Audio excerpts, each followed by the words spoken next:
പിറ്റേ ദിവസം രാത്രി അവിടെ ചെന്ന് അവിടെയും ഒരു ദിവസം നിന്നു. ദൈവമേ, സങ്കടം തന്നെ എനിക്ക്. ഭക്ഷണമില്ല, ഒന്നുമില്ല. അങ്ങനെ അവിടെ ഒരു ദിവസം നിന്ന്. പിന്നെ പിറ്റേ ദിവസം അവിടെ നിന്ന് കയറി. പിന്നെ ചെല്ലുന്നത് പലസ്തീനിൽ ചെന്നു. അവിടെയും ചെന്നു. അന്നത്തെ ഒരു ദിവസം അവിടെ നിന്നു. അവിടെ നിന്ന് കയറി. പിന്നെ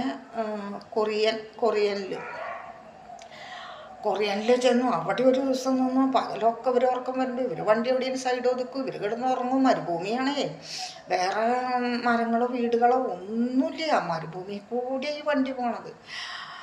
അങ്ങനെ ആയി പിന്നെ കൊറിയൻ്റെ അതിർത്തി എത്തുമ്പോൾ കടലാണ്. കടലിൻ്റെ എത്തിയപ്പോൾ വലിയ കപ്പൽ, 3 നില കപ്പൽ കേട്ടോ. അതിൻ്റെ അടിയിൽ കൂടെ ഈ വണ്ടി കാറുണ്ട് കയറ്റി കഴിഞ്ഞിട്ട് പിന്നെ ഞങ്ങളെ പാസ്പോർട്ട് കാണിച്ച് മുകളിലേക്ക് കയറാൻ പറഞ്ഞു. കയറി ചെന്ന് ഇരിക്കാൻ അവൾ സമ്മതിക്കൊന്നുമില്ല. പിന്നെ ആൾക്കാർക്ക് പേടിച്ചിട്ടാന്ന് തോന്നുന്നുണ്ട്. ഇരിക്കും, ഉറങ്ങാൻ പാടില്ല, കുട്ടീനെ മടിയിൽ വെച്ചിരിക്കണം, കുട്ടീനെ നോക്കണം. അങ്ങനെ അവളെ കൊണ്ട് ഭയങ്കര ശല്യം. അന്ന് അവനെ കൊണ്ട് കുഴപ്പമില്ല കേട്ടോ. എന്നിട്ട് അന്ന് 5 മണിക്ക് ഈ കപ്പലിൽ കയറിയിട്ട് പിറ്റേ ദിവസം അതിരാവിലെ ഈജിപ്തിലെത്തി. ഈജിപ്തിൻ്റെ കരയ്ക്ക് കപ്പലാണ് അണഞ്ഞു കഴിഞ്ഞപ്പോൾ എൻ്റെ കപ്പൽ കേടുവന്നു. ഹോട്ടലുണ്ട്, സ്റ്റേഷനറി കടയുണ്ട്, നല്ല നമ്മൾ വീട്ടിലിരിക്കണ മാതിരി കേട്ടോ ഇംഗ്ലീഷുകാരുടെ കപ്പൽ. അങ്ങനെ അവിടെ ചെന്നിറങ്ങി. അപ്പോൾ എൻ്റെ കപ്പൽ കേടുവന്നു.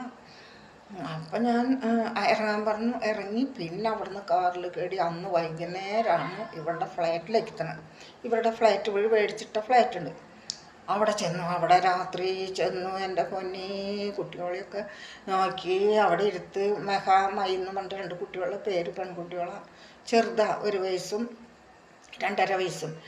അങ്ങനെ അവിടെ ചെന്ന് കഴിഞ്ഞു. രാത്രി അവിടെ എത്തി. രാത്രി ചെന്നു. പൊടിയൊക്കെ പിടിച്ച് ക്ലീൻ ചെയ്യാൻ പറഞ്ഞു. ക്ലീനിങ് തുടങ്ങി. പച്ചവെള്ളമില്ല, വിശന്നിട്ടും പാടില്ല. അങ്ങനെ 12-1 മണി ആയപ്പോൾ ഇവള് ഒരു ബസ്മതിയുടെ ഒരു ശകറിട്ട് വെച്ചു, കഞ്ഞി പോലെയാക്കി. അത് ഇത്തിരി തന്നു. എനിക്കത് കഴിക്കാൻ പറ്റണില്ല, എനിക്ക് ഛർദ്ദിക്കാൻ വന്നിട്ട് പാടില്ല. എന്നാലും അതൊരു ശകരം വെള്ളം മോന്തി കുടിച്ച് പിന്നെ 1 മണിയായപ്പോൾ കിടക്കാൻ പറഞ്ഞു.